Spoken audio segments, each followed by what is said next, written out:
as a lifetime member of the church,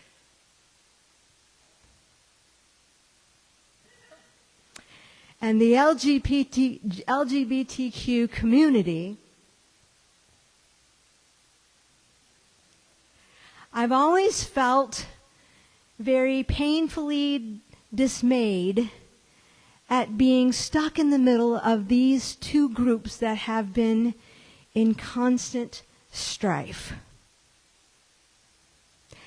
So I decided to form a group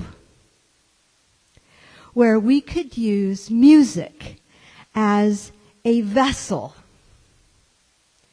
to bridge the tremendous chasm between the two groups, to help us all find some common ground. Well, there were two things that I didn't realize would happen, but eventually I did figure it out. Number one is that I didn't count on there being a vehement resistance between both groups to want to budge. And number two, throughout the past 7 years, I have always started our concerts by stating our mission statement, which includes the phrase that we encourage acceptance for all. Well, I've really struggled with that in the last few years because I can no longer accept all. I cannot accept belief systems that cause harm. I cannot accept behavior that is dehumanizing or damaging, particularly to people who cannot change who they are. I cannot accept actions from individuals and institutions who vote for or somehow can just obtain legislation that harms. Because if you asked me, do I believe in one nation under God? You betcha. But I also believe, after all of my experiences, that we would be better off if we had more separation between church and state and less separation between church and God.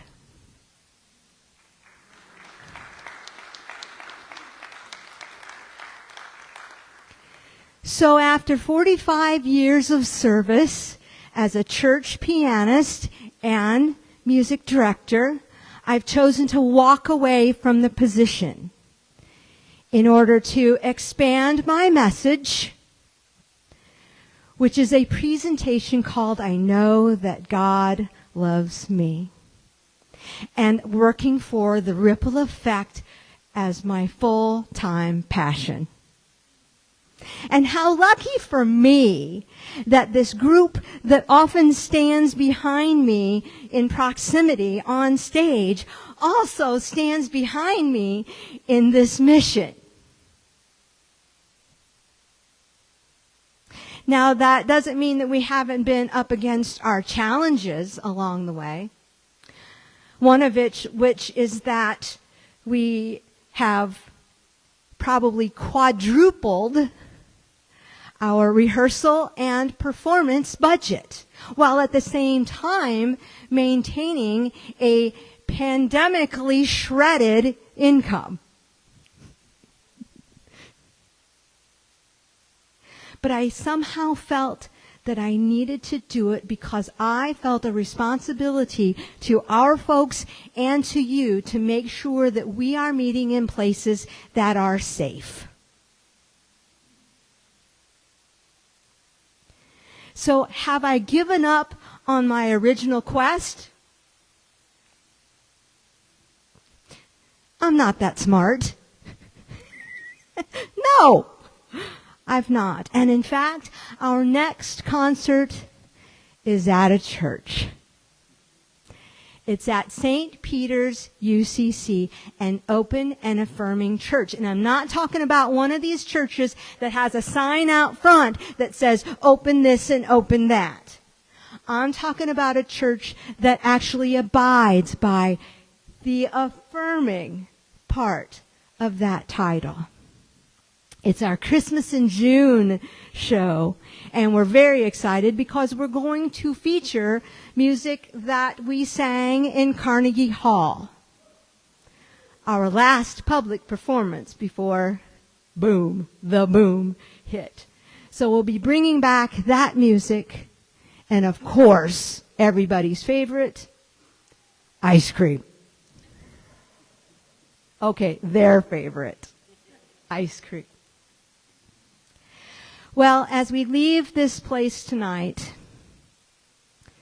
I want us to think about this theme that we've had. How does this theme tie in with what I've just talked about? Well, when you think about it, it all fits perfectly. Harm is harm. It's unacceptable. And if we want to make change, we have to do something about it.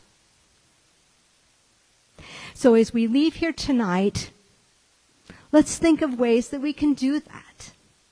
Maybe it might mean physically digging a hole and planting a tree. Or it might mean planting a seed in a vehemently resisting heart. Maybe then we can all make a difference.